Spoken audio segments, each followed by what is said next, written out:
У всі часи для русину звучала фраза «Говори по-нашому, кілька годин по-нашому, ото нашоє і ото ідеме за нашим».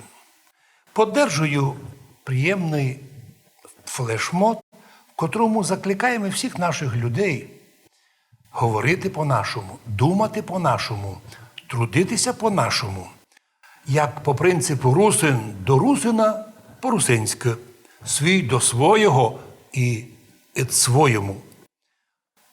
Наш іде ід нашому, аби купити нашоє. І тому най Бог дасть усім русинам мудрость, щоб у всій трудний час дійсно один другого поддержати, щоб усім було добре. Купи од нашого русине, купи од нашого мадяра, од нашого румина, купи од нашого словака, купи од нашого етнічного українця, од етнічного руського, но жителя краю, щоб ми обмінювалися товарами, аби ми один другого подержали, бо так легко вижити. Бог у помощь всім тим, хто любить нашоє, іде за нашим і говорить по-нашому.